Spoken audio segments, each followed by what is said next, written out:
the Philistines began their battle against Israel and began slaughtering them on Mount Gilboa. 3 of the king's sons were killed, including Prince Jonathan. The archers overtook Saul and wounded him badly.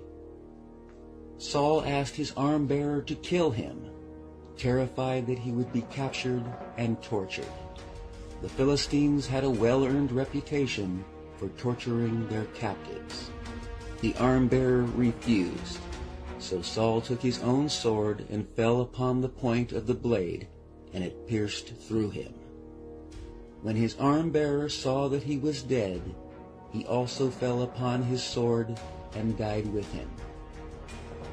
The next day the Philistines found the bodies of Saul and his 3 sons. They cut off Saul's head and sent word of his death. His armor was placed in the temple of Ashtaroth, a female goddess, and his body was fastened to the wall of Bethshan, a city to the southeast.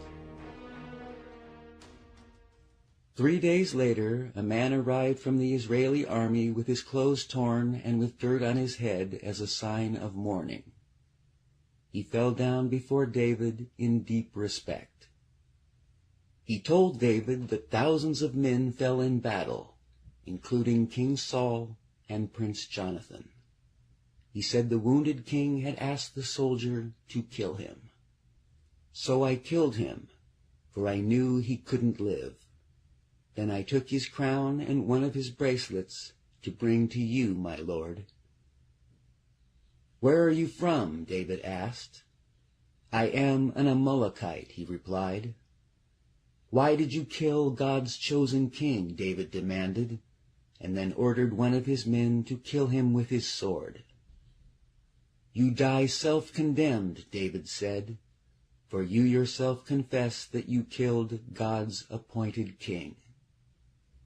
David composed a song for Saul and Jonathan, and commanded that it be sung throughout Israel.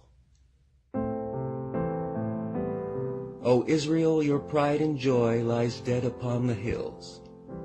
Mighty heroes have fallen. O Mount Gilboa, let there be no dew or rain upon you. Let no crops of grain grow on your slopes. For there the mighty Saul has died. He is God's appointed king no more. Both Saul and Jonathan slew their strongest foes and did not return from battle empty-handed. How much they were loved, how wonderful they were. They were swifter than eagles, stronger than lions.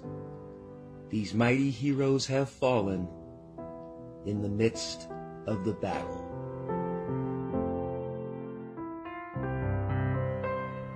When the people of Jabesh heard that King Saul was dead and what the Philistines had done, they traveled to Bethshan and took down the bodies of Saul and his sons from the wall. They took them to Jabesh, where they were cremated and their remains buried beneath an oak tree. Whatever Saul's faults, the people of Jabesh were eternally grateful to the young king who had so courageously rushed in to save them roughly 30 years before. On the Lord's instructions, David went to Hebron, located in the Judean hills south of Jerusalem. Here the leaders of Judah crowned him king. 7.5 years later, he was crowned King of all Israel.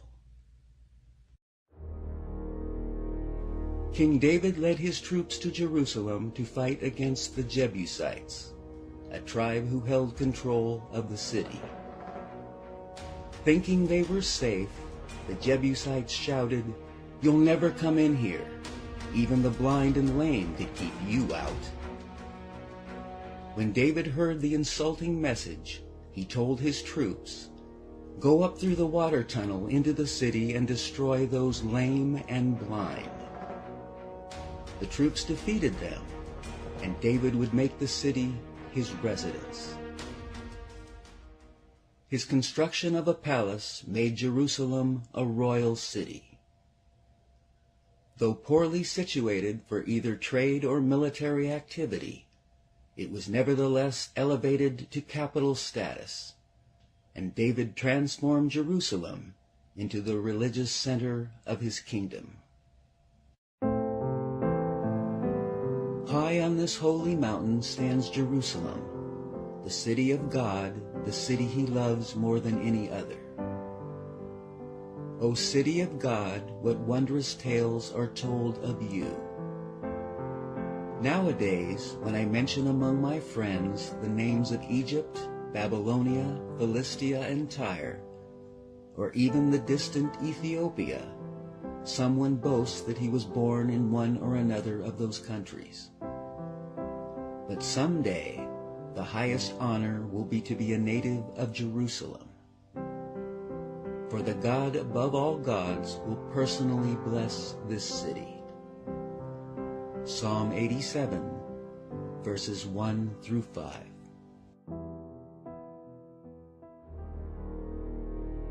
When the Philistines heard that David had been crowned king of all Israel, they tried to capture him.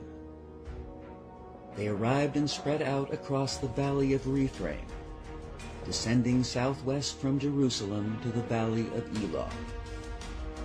David asked the Lord if he should attack, and the Lord told him yes. So David went out and fought the Philistines and defeated them. The Lord did it, he claimed. He burst through my enemies like a raging flood. When the Philistines returned to the valley of Rephaim, David again asked the Lord what he should do. Don't make a frontal attack, the Lord told him. Go behind them and come out by the balsam trees. When you hear a sound like marching feet in the tops of the balsam trees, attack, for it will signify that the Lord has prepared the way for you and will destroy them. So David did as the Lord instructed, and the Philistines were destroyed.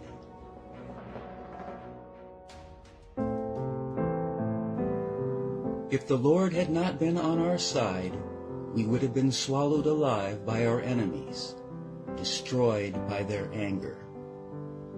We would have been drowned beneath the flood of these men's fury and pride. Blessed be Jehovah, who has not let them devour us. We have escaped with our lives as a bird from a hunter's snare. The snare is broken, and we are free. Our help is from the Lord, who made heaven and earth. Psalm 124.